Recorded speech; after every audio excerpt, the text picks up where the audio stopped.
In the spring of 1986, the world's attention was drawn to the small town of Pripyat, nestled in the northern part of Ukraine.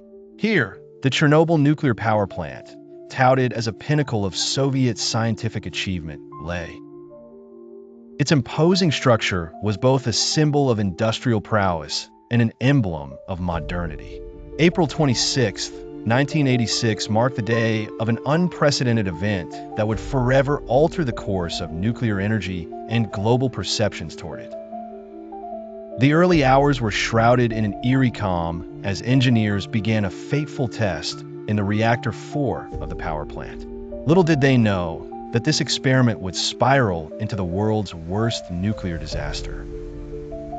Vitaly, a seasoned engineer dedicated to ensuring the safety of Chernobyl, was leading the test that morning. His experience and trust in the system made him confident, yet beneath his composed exterior lay an uneasy feeling. As standard checks commenced, an unexpected rise in reactor pressure began to manifest, veering wildly out of control. "Stop the test," Vitaly muttered urgently to his colleague, their faces etched in concerned determination. The reactor core, now unstable, initiated a catastrophic series of events, pressures skyrocketing, temperatures soaring beyond limits, and the containment structures faltering. Vitaly and his team were engulfed in an unfolding nightmare, battling to regain control as alarms blared and sensor readings flashed ominously. The reactor exploded at 1:23 a.m., generating a massive release of radioactive material.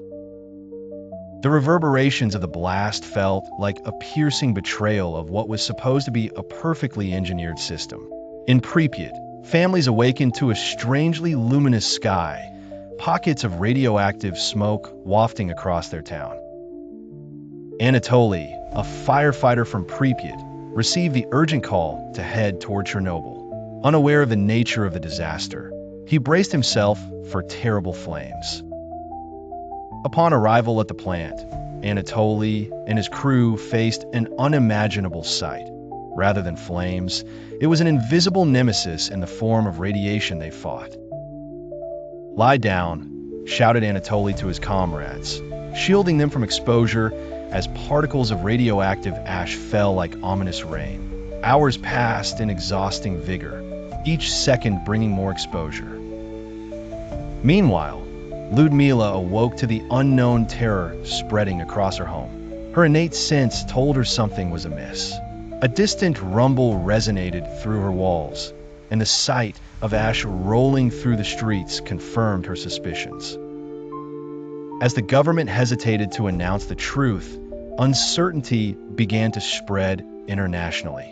It was Sweden that first detected heightened levels of radioactivity, prompting a global inquiry into the source of contamination.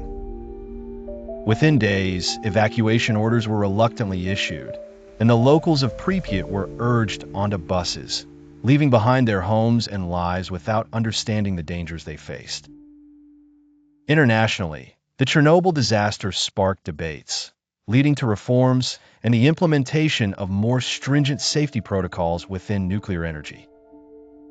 It stood as a reminder of the human propensity for error and the consequences of unchecked ambition. The exclusion zone around Chernobyl became an eerie testament to this crisis.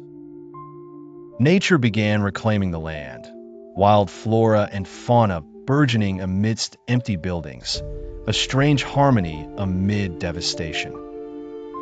The story of Chernobyl remained a haunting reflection of human fallibility and resilience, spawning innumerable tales of heroism, survivorship, and a lasting imprint on the human conscience and environmental policy globally.